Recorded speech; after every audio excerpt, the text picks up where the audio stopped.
এই টুকাইয়ের বাচ্চা শোন তো। টুকাই মানে? তুমি কাকে টুকাই বলছো? এই তোকেই তো টুকাই বলছি। তুই ছাড়া কি আশেপাশে কেউ আছে? এই যে হাতে ময়লা নিয়ে দাঁড়ায় আছিস, তুইই তো টুকাই। আচ্ছা আচ্ছা ঠিক আছে বাবা, বলো কি বলবা। তোর বাড়ি কি এলাকায়? জি, আমার বাড়ি এই এলাকায়। আচ্ছা মজনু স্যারের বাড়িটা কোন দিকে বলতে পারবি? ও মজনুর বাড়ি? মজনু এখানে 2-3 জন মজনু আছে। আরে ফকিন্নির বাচ্চা, মজনু কি? হ্যাঁ মজনু কি? মজনু স্যার বল। তোর এত বড় সাহস, তুই এত বড় বিজনেসম্যানকে তুই নাম ধরে ডাকছিস? ও আচ্ছা, এখন চিনতে পারছি। তুমি বিজনেসম্যান মজনু স্যারকে খুঁজতেছো? তবে কেন, কি প্রয়োজন তার কাছে তোমার? এই ফকিন্নির বাচ্চা, আমি মজনু স্যারের সাথে কেন আসছি, কি করতে আসছি, এত কিছু জেনে তুই কি করবি? তুই একটা সামান্য টুকাই হইয়া এত কিছু তোর কাছে জবাবদিহি করতে হবে আমার? তুই চিনিস কি না সেটা বল। বাবা, মজনু স্যারের বাড়ি আমি চিনি, তা আমি তোমার বলতেছি, কিন্তু একটা বিষয় আমি বুঝতেছি না। তুমি আসার পর থেকে যা তা বাসায় আমারে অপমান করে যাচ্ছ, কারণটা কি? আমি কি তোমার কোনো ক্ষতি করেছি?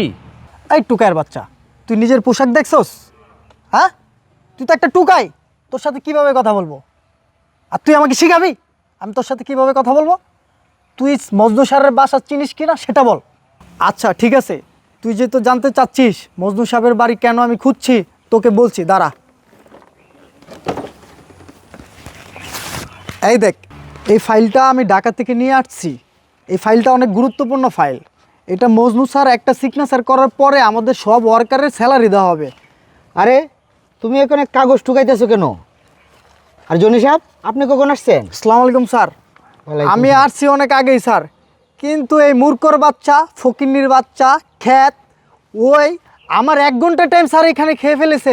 স্যার আমাকে শুধু কথা বেচাচ্ছে। আমি জিজ্ঞাসা করছি যে মজনু স্যারের বাসাটা আপনি চিনেন?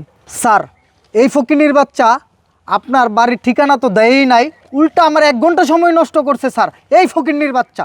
এই চুপ থাকেন। আপনি কাকে কি বলতেছেন? আপনি চিনেন ওনাকে? উনি আমার বাবা। আপনি যে কোম্পানিতে চাকরি করেন, যে ফাইলটা আপনার হাতে, আপনি যে কোম্পানি থেকে বেতন পান মাসে মাসে, ওই কোম্পানির এমডি হলো ওই লোকটা। আর শুধু তাই না, উনি হচ্ছেন আমার বাবা।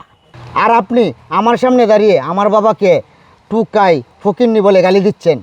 শুধু টুকাই আর ফকিরনি নয়, উনি আসার পর থেকেই মুখে যা আসছে তাই ব্যবহার করে যাচ্ছে। আমি ভাবতে অবাক হই যে আমার কোম্পানিতে এরকম একজন শিক্ষিত ভদ্রলোক চাকরি করে। স্যার আমার ভুল হয়ে গেছে স্যার, আমাকে ক্ষমা করে দেন। আর উনি যে আপনার বাবা এটা যদি আমি জানতাম তাহলে এরকম ব্যবহার স্যার কখনোই করতাম না। ও আচ্ছা, উনি যে আমার বাবা এটা জানলে আপনি খারাপ ব্যবহার করতেন না। তার মানে উনি যদি আমার বাবা না হতো তাহলে আপনি যে ব্যবহার করছেন সম্পূর্ণ ঠিক করছেন। আপনি তাহলে মুরব্বীদের সাথে এরকম ব্যবহারই করেন। আপনার মা বাবা এটুকুই আপনাকে শিক্ষা দিয়েছে। আমি ভাবতেও পারি নাই আমার কোম্পানিতে এরকম একজন লোক আছে যে মুরব্বীদের সাথে খারাপ আচরণ করে। আপনি তো অনেক খারাপ লোক, আমি তো জানতাম না আপনি এত খারাপ। ঠিক আছে, আমি আপনার সাথে অফিসে এই নিয়ে কথা বলবো। আপনি ফাইলটা রেখে যান আর আপনি চলে যান, পরে আপনার সাথে বোঝাপড়া হবে। বাবা চলো। Sir sir sir sir sir sir sir